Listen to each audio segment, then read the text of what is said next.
quase morre. A Pamela não pega ninguém, a Pamela é bebê. Sabe por quê? Sabe por quê? É feia de doer. Fala, galerinha! Tudo bem com vocês? Sejam bem-vindos a mais um vídeo aqui nesse canal muito louco, com um fundo musical da Doce Maria latindo sem parar. Já mandei ela calar a boca, mas eu não tenho moral nenhuma com a minha cachorra. Essa encenação toda que você acabou de ver aí, mas enfim, não é historinha pra pôr dormir não, tá? Não é mentirinha não, isso aí é a triste realidade que Tia Pan aqui sofreu. Porque o tema do vídeo de hoje é polêmico. Então puxa a sua cadeirinha aí, senta, relaxa, porque hoje tem história. Mas antes de você continuar esse vídeo aí, se é a primeira vez que você está aqui no canal Biologia e Ostentação, seja bem-vindo. O meu nome é Pamela Vonzac, eu sou professora de Biologia. Esse canal aqui é muito louco, onde você aprende Biologia na maior diversão possível. Não esquece de se inscrever no botãozinho vermelho aqui de baixo e que depois ativar as notificações desse sininho que tá balançando aqui do seu lado. Por quê? Porque toda semana tem vídeo novo? Não sei, talvez, pode ser. Quem sabe? Porque Tia Pan é um pouco enrolada e às vezes não ocorre de acontecer, né, de ter um vídeo novo. Então você tem que ativar as notificações do sininho, porque aparece lá um avisozinho, vídeo novo no canal Biologia e Ostentação, e aí você consegue ver o vídeo novo, beleza? O objetivo desse vídeo aqui não é ficar enchendo teu ouvido, não é ser uma velha chata aqui, né, que vai ficar falando, pode fazer isso, pode fazer aquilo, entendeu? É um bate-papo entre eu e vocês, tá bom? Então você pode interagir comigo. Como que você vai interagir? Você vai comentar aqui embaixo as suas experiências, o que aconteceu com você, se você gostou do vídeo, se você não gostou, se você cagou com o meu vídeo, enfim, você pode deixar aqui qualquer comentário, críticas, elogios, dizer que eu sou linda, gata, gostosa também, pode comentar, tá bom? Então, antes de tudo, bora esclarecer que eu não estou aqui para falar termos técnicos e dizer que eu sei sobre tudo, que eu estou certa, que eu estou errada, ou nada disso não. Realmente eu tô aqui só pra contar o que aconteceu comigo, o que aconteceu na minha infância, que influencia hoje na minha vida adulta, e poder ajudar vocês que podem estar passando pelo mesmo problema que eu passei, ou por algo até mais grave, ou que não devem estar passando, mas devem estar causando problemas a alguém. Isso aqui é um vídeo só pra gente se conhecer melhor e um bate-papo bem legal, bem leve entre a gente, beleza? Então senta aí, se acomoda que lá vem história. Quando Tia Pan era pequena, lá nos primórdios de formação da Terra, Tia Pan aqui nem sempre foi toda essa beleza que você tá vendo aí do outro lado, entendeu? A Tia Pan era uma criança, presta bem atenção na conjugação do verbo, era uma criança muito gordinha, porque hoje em dia eu sou gostosa. E que odiava fazer atividade física, não gostava de correr, não gostava de fazer nenhum tipo de esporte. E aí na escola eu sempre era aquela que sobrava na hora da educação física, que o professor mandava os alunos escolherem o time, que ninguém queria me ter no time porque eu não dava, não corria, não fazia nada, eu sempre fazia o time perder. Eu também era uma pessoa muito tímida, nem parece, né? Mas a Tia Pan não conseguia falar em público assim, quem dirá ser professora. Então eu era muito calada, era difícil eu fazer amizade, era difícil eu conversar com as pessoas, era difícil conversar com os meus pais, era muito complicado porque eu era muito introvertida. Tá vendo essa marca aqui no meu braço? Essa marca aqui era uma vacina que a gente toma quando criança, chamada BCG. E aí eu lembro que a gente não podia encostar porque era uma vacina dolorida pra caraca. E aí, como eu sempre era zoada na escola, as pessoas ficavam batendo no meu braço de propósito. Sabia que eu tinha tomado a vacina, mas ficavam batendo porque eu era gorda e não conseguia correr. Foi inflamando, foi inchando, meu braço ficou gigante e hoje em dia eu tenho essa marca aqui por conta disso. Imagina meu psicológico naquela época. Eu lembro que teve uma vez que tinha uns meninos correndo atrás de mim pra me zoar, pra me fazer correr. E eu corri como eu nunca tinha corrido antes, porque a escola era enorme. E eu lembro que eu caí no chão, porque eu não aguentava correr. Eu tenho um problema no pé, né? Meu pé, ele é reto e pra dentro. Então eu ando meio torto. E aí na época era pior ainda. E aí eu caí e eu lembro da escola toda rindo de mim. Ninguém foi me ajudar, entendeu? Então, pô, imagina, eu era bem esquisita. Eu era esquisita. Pra piorar, eu era feia, mas eu era feia demais. Eu tinha a minha sobrancelha, 2 dedos de largura e a cara cheia de espinha, gente, nossa senhora, cara, ainda bem que eu conheci a pinça, né, maquiagem. E aí meu único momento, assim, que eu era a topzinha da escola era na época do meu aniversário, que a minha mãe teimava em fazer uma festa dentro da sala de aula, e aí era aquele evento, né, todo mundo sabia, dia 11 de março, aniversário da Pamela, vamos ter festa. E aí todo mundo me abraçava, me dava presente, me amava, mas no dia seguinte geral esquecia e voltava a ser a Pamela excluída. E aí um dia meus pais resolveram me tirar da escola pública e me botar numa escola particular. E naquela época havia uma discrepância gigante, um preconceito enorme de quem saía de uma escola pública e ia pra uma escola particular. E eu lembro que eu chorava, não, mãe, eu não quero ir, eu não posso, não, me deixa na escola pública. E minha mãe falava que não, que eu tinha que ir, porque seria melhor pros meus estudos, que não sei o quê. E meus pais sempre me ensinaram que não importa se eu estivesse numa escola pública ou particular, eu sempre tinha que estudar muito. E aí, né, piorou a minha situação, né? Eu cheguei lá na escola particular, vindo de uma escola pública, gorda, feia e tímida.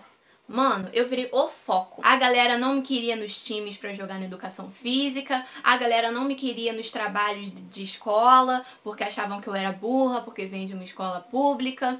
Então aquilo foi me deixando cada vez mais retraída, cada vez mais tímida. Eu lembro que eu tenho até hoje os meus diários que eu escrevia, desabafava. E aí eu me sentia a pior pessoa do mundo, a pessoa mais sozinha do mundo, porque era muito difícil, eu não tinha amigos. E aí quando passou essa fase, que eu fui chegando na pré-adolescência, lá nos meus 12 anos, por aí assim, eu encontrei umas amigas que eu tenho até hoje, que me fizeram mudar, que fizeram eu perceber que eu não precisava ser tão tímida, que eu precisava dar a chance das pessoas me enxergarem, entendeu? Como eu era. E elas começaram a mostrar para as pessoas que, e daí que eu era gorda, entendeu? Qual o problema de ser gorda? Quer dizer que eu sou gorda e eu não sirvo pra jogar nenhum tipo de esporte? E daí que eu era feia? Só porque eu sou feia eu não era uma pessoa legal, interessante de conversar, de sair? Graças a Deus existem essas pessoas que acabam não ligando pro seu estereótipo, pro seu físico, entendeu? Pro seu fenótipo. E percebem melhor como que é o seu interior. E eu lembro que nessa época coincidiu de eu virar uma adolescente muito rebelde.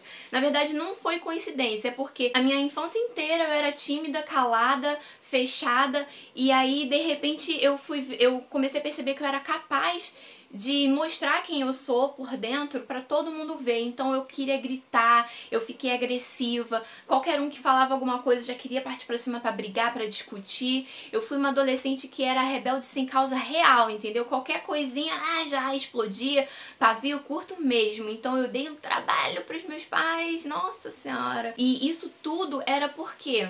Porque eu sofria quando eu era criança, porque eu sofria preconceito. Hoje em dia a gente usa a palavra bullying pra isso, mas vamos ver o real sentido de bullying, galera. Porque antigamente o bullying era visto como brincadeiras de mau gosto. Então o que seria o bullying? É você sofrer agressões. Agressões físicas, agressões verbais. Sua gorda, sai da frente, vambora! Bolinha! E psicológicas. Tu é feia pra cacete, cara. Você acha que vai conseguir alguém assim? Tu é rebelde pra caraca, ninguém vai ficar perto de você. E aí, quando eu cheguei lá, aos meus 15 anos, eu voltei pra escola pública, e aí eu tive uma fase completamente diferente. Eu era já popular da escola, todo mundo me conhecia, eu tava sempre interagindo com as pessoas, eu tinha vários ciclos de amizade, amizades que eu tenho até hoje, inclusive. Aí aos 18 anos eu engravidei, e aí a minha vida começou a andar pra frente de um jeito bem diferente. O que eu quero que vocês percebam, o que isso, esse bullying que eu sofri quando criança, o que influenciou, o que refletiu e repercutiu na minha vida de adulto. Hoje em dia eu tenho sérios problemas com o meu corpo.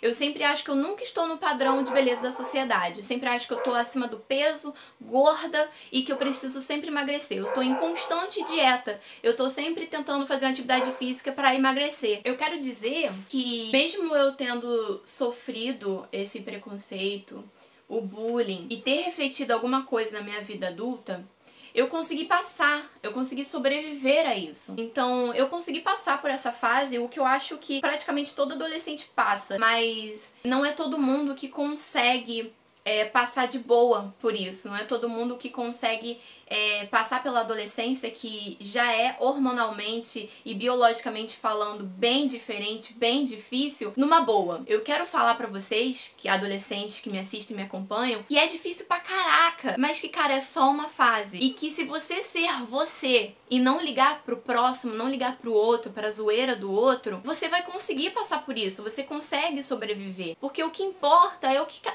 aqui. entendeu? E o que está aqui? Falando um pouco sobre depressão, é muito comum você encontrar adolescentes em depressão, depressivos, aqueles que se excluem por si só, não conseguem se encaixar na sociedade, não é nem pela zoeira do outro, não é nem pelo bullying, mas é por se achar diferente. E o que você mais encontra na vida são pessoas diferentes, né? Ninguém é igual a ninguém.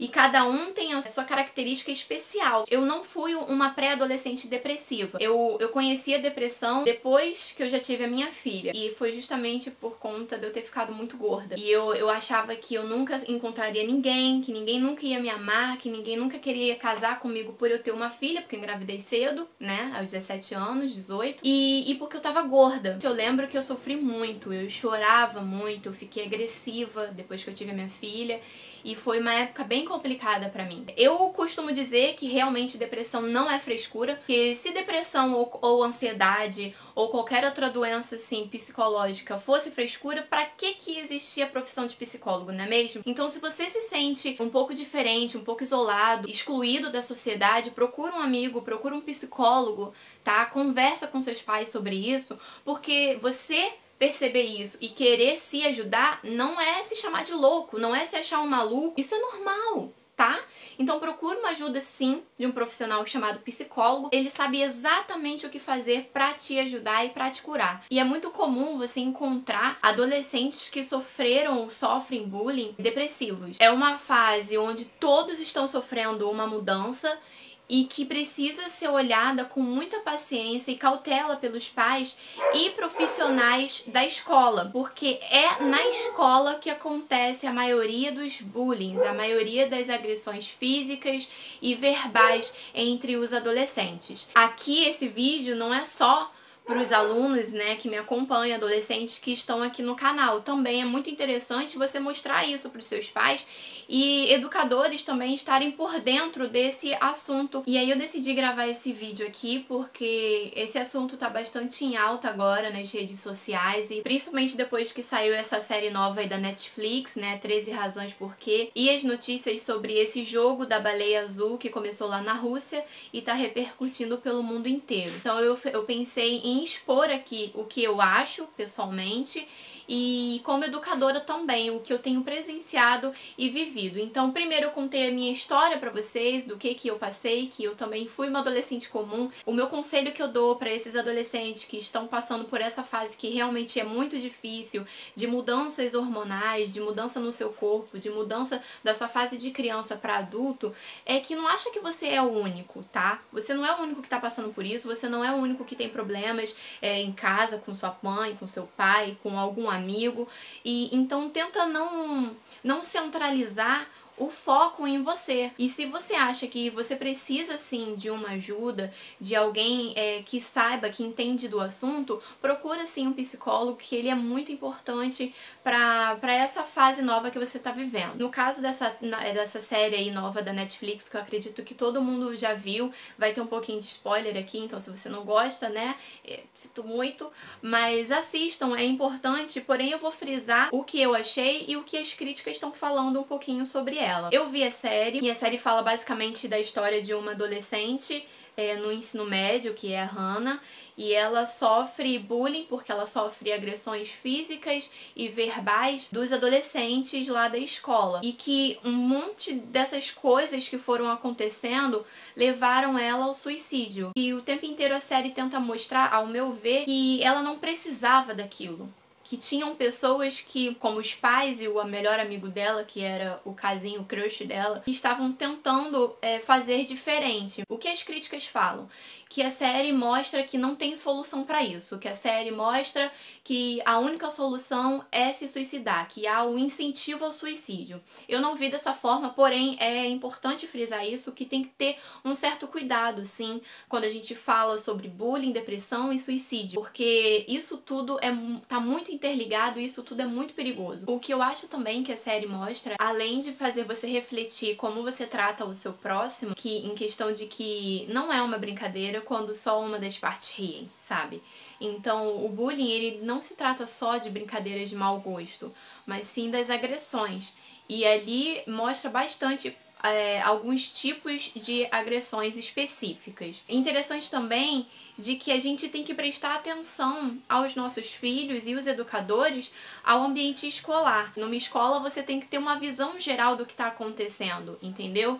Então é bastante importante essa série que mostra como que professores, diretores podem perceber quando tá acontecendo alguma coisa com determinados alunos. Eu tenho vivenciado muito isso, agora depois de professora. Eu pelo menos sou uma professora muito sensitiva e eu gosto de ser muito amiga dos meus alunos. E eu sou muito observadora, então eu percebo as características específicas de cada grupo e de cada aluno. Ainda não vi casos de bullying entre os meus alunos, mas sim de muitas brincadeiras que podem ocasionar posteriormente um bullying.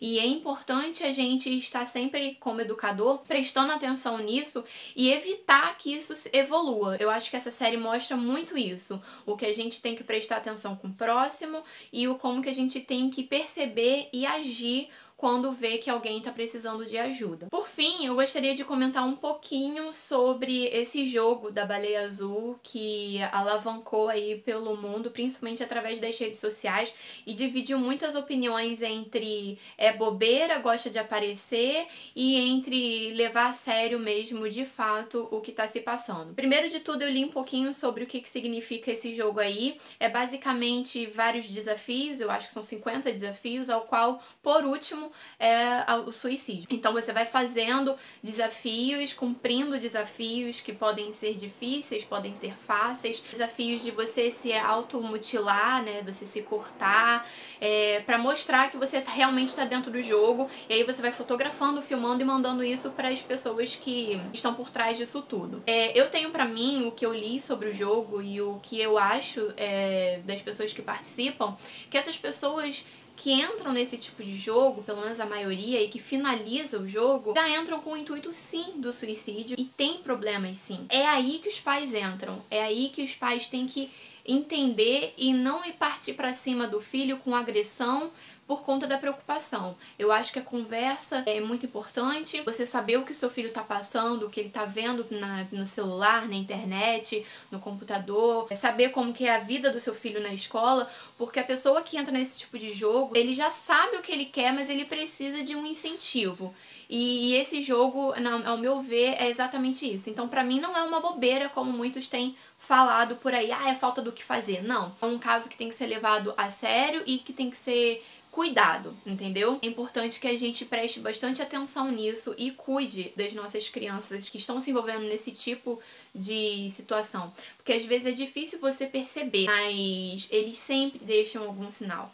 Eles sempre deixam transparecer que estão precisando de ajuda. Educadores de ambiente escolar, eles precisam estar bem espertos e bem perceptíveis a essas mudanças, porque isso sim é um caso que a gente tem que conversar dentro de sala de aula, que a gente tem que conversar nas escolas e abrir os olhos dos nossos pais, porque hoje em dia a vida tá tão corrida, os pais estão tendo tão pouco tempo com seus filhos, é muito difícil você chegar em casa à noite, querer sentar todo mundo na mesa e jantar e conversar. Todo mundo quer fazer o quê? Almoçar, tomar banho e dormir.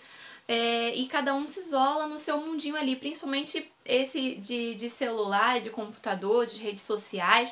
Às vezes você mostra uma coisa que você não é na sua vida, então isso é importante os pais perceberem que não é bobeira, perceber que não é frescura, que o mínimo de conversa, o mínimo de mudança que acontece na vida do filho tem que sim investigar, saber o porquê e ajudar o máximo que pode. O que eu quero mostrar aqui nesse vídeo é que todos nós temos problemas sim, e que os problemas são solucionáveis. Então você não precisa entrar em desespero. Tudo bem, já pensei várias vezes, caraca, esse problema tá muito complicado, o que vai ser de mim? Quero sumir, se eu me matar tudo vai se resolver. Mas cara, não é assim que funciona. Se você acha que esse seu problema tá te atrapalhando de alguma forma, tá te preocupando mais do que o normal, você pode sim, você deve sim procurar ajuda primeiro dos seus familiares e depois de um médico especialista, que no caso pode ser o psicólogo, o psiquiatra. Também deixo aqui a minha disponibilidade, vocês podem me procurar nas redes sociais para conversar. Quiser saber um pouco mais a fundo sobre os meus problemas, sobre a minha fase, você também pode ir lá no meu Facebook, no meu Snap, no meu Instagram. Conversa comigo, me conta a sua história. Se você não quiser se expor aqui nos comentários do vídeo, pode procurar inbox também, que eu tô sempre conversando com as pessoas. pessoas, eu tô sempre querendo ajudar as pessoas e esse é o meu papel aqui, tá bom, galera? Quero pedir também um pouco mais de amor e de respeito pelo nosso próximo, que a gente pondere as brincadeiras e quando ele falar que não gostou, que não quero, que a gente respeite isso e a gente pare. Porque assim a gente consegue viver melhor e depois não fica se culpando por certas coisas que podem acontecer. Eu não sei se o vídeo ficou um pouco confuso, se ficou um pouco longo, me desculpem. Enfim, galera, esse aqui é o meu recado e podem me procurar pra qualquer dúvida, qualquer ajuda que você precisar, tá bom? Até um próximo vídeo, fiquem com Deus, um beijo e fui!